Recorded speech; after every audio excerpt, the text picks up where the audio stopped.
Hello friends, दोस्तों स्वागत है आपका एक आज की नई वीडियो में। दोस्तों आज की वीडियो में हम करने वाले हैं निर्वाचन आयोग, इलेक्शन कमीशन ऑफ इंडिया।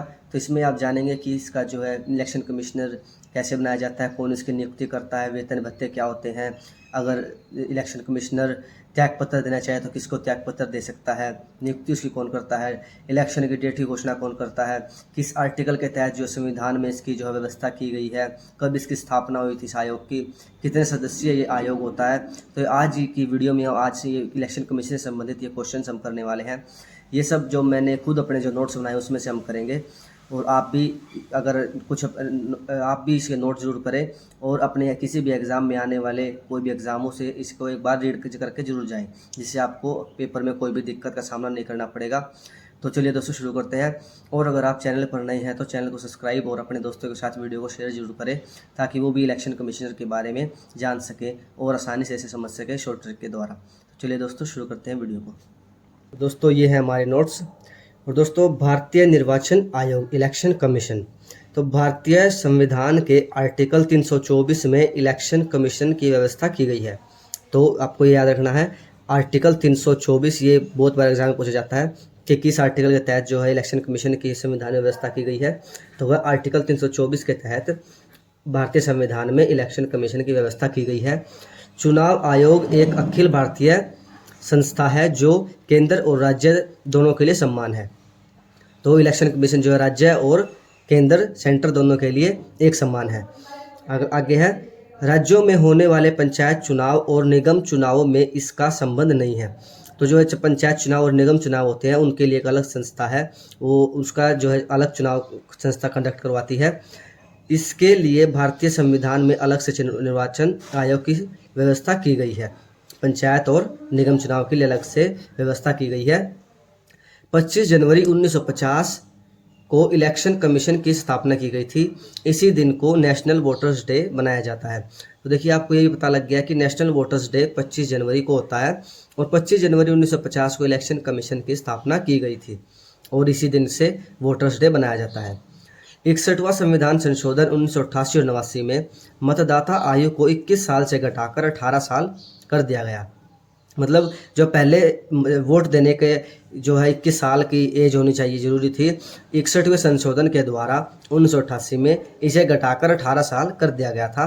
61वें संशोधन के द्वारा 1950 से 15 अक्टूबर 1989 तक इलेक्शन कमीशन एक सदस्यीय आयोग के रूप में कार्य करता था।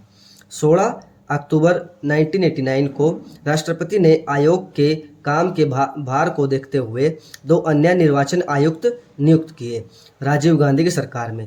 तो आपने इसमें क्या समझा? 25 जनवरी 1950 से 15 अक्टूबर 1989 तक इलेक्शन कमीशन जो है सिर्फ एक सदस्यीय आयोग था, लेकिन 16 अक्टूबर 1989 को राष्ट्रपति ने जब काम के भार को बहुत ज़्यादा देखा इस आयोग के, तो राष्ट्रपति ने इस आयोग में 2 अन्य निर्वाचन आयुक्त नियुक्त किए। राजीव गांधी की सरकार में यह ऐसा हुआ।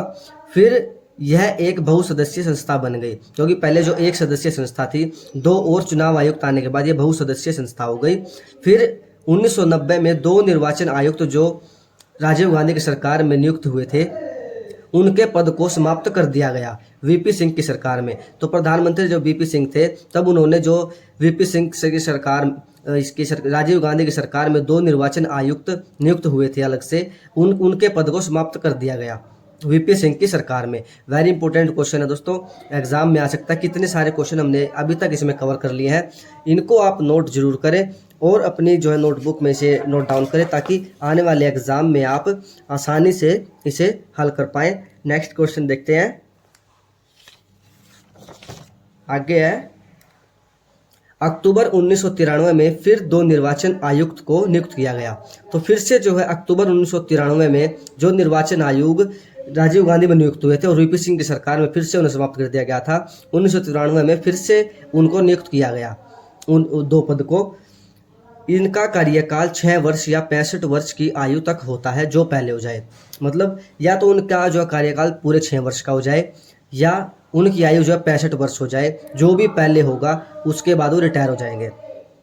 और आगे है first election commissioner of India, जो पहले जो भारत के इलेक्शन कमिश्नर ऑफ इंडिया थे वो थे सुकुमार सेन। और जो है इलेक्शन कमिश्नर की जो नियुक्ति कौन करता है? राष्ट्रपति। शपथ कौन दिलाता है? राष्ट्रपति। और अगर इलेक्शन कमिश्नर चाहे त्याग पत्र देना तो वो किसको देगा? वो राष्ट्रपति को देगा। और अगर इसे इलेक्शन कमिश्नर को हटाना हो तो उसको कैसे हटाया जाए? राष्ट्रपति पर 2/3 विशेष बहुमत से बिल पास करने पर दोनों सदनों में राष्ट्रपति हटा सकता है। जब दोनों सदनों में 2/3 विशेष बहुमत से दोनों सदनों में से कोई बिल पास हो और राष्ट्रपति के पास जाए तो राष्ट्रपति से हटा सकता है। ये केवल चीफ कमिश्नर के लिए है। चीफ इलेक्शन कमिश्नर जो है इंडिया का, ये सिर्फ प्रावधान उसके लिए है।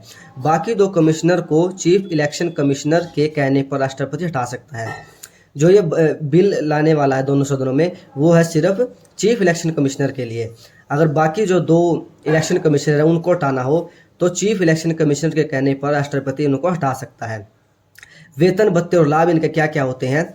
वो है सर्वोच्च न्यायालय के न्यायाधीश के सम्मान जो है इनके वेतन, भत्ते और लाभ। जितना भी वेतन सर्वोच्च न्यायालय के न्यायाधीश का होगा, जो भी लाभ या भत्ते उनको मिलते होंगे, वही जो है इलेक्शन कमिश्नर ऑफ इंडिया को मिलते हैं। देश में इलेक्शन की घोषणा राष्ट्रपति करता है, तो आपको ये जरूर याद रखना चाहिए। देश में जो है इलेक्शन की घोषणा जो है राष्ट्रपति करता है और राज्य में इलेक्शन की घोषणा राज्यपाल करता है। इंपॉर्टेंट क्वेश्चन है, राज्य में राज्यपाल और देश में राष्ट्रपति। आगे, जिस दिन इलेक्शन की डेट की घोषणा होती है उसी टाइम से आचार संहिता लागू होती है, जिसे मॉडल कोड ऑफ कंडक्ट कहा जाता है। तो इसमें ये आपको इम्पोर्टेंट है दोस्तों ये क्वेश्चन, क्योंकि जिस दिन इलेक्शन की डेट की घोषणा हो जाती है उसी दिन से जो है आचार संहिता लागू होती है और जिसे मॉडल कोड ऑफ कंडक्ट कहा जाता है। इम्पोर्टेंट क्वेश्चन दोस्तों, सारे कितने सारे क्वेश्चन जो है इसमें सारे इम्पोर्टेंट है।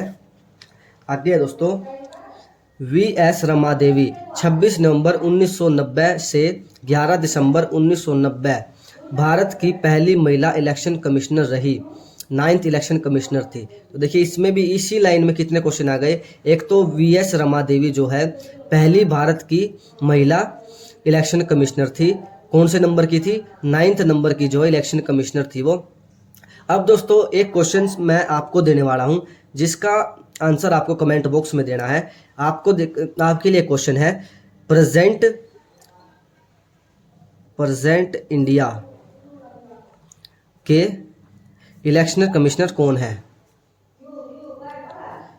इलेक्शन कमिश्नर कौन है?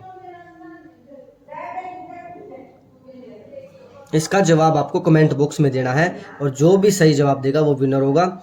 और जल्दी से जल्दी कमेंट करें और इस वीडियो को अपने दोस्तों के साथ शेयर जरूर करें ताकि उन्हें भी इलेक्शन कमिश्नर से रिलेटेड जो क्वेश्चंस की जानकारी हो और आने वाले किसी भी एग्ज़ाम में वो भी आसानी से इन्हें क्लिक कर पाएँ।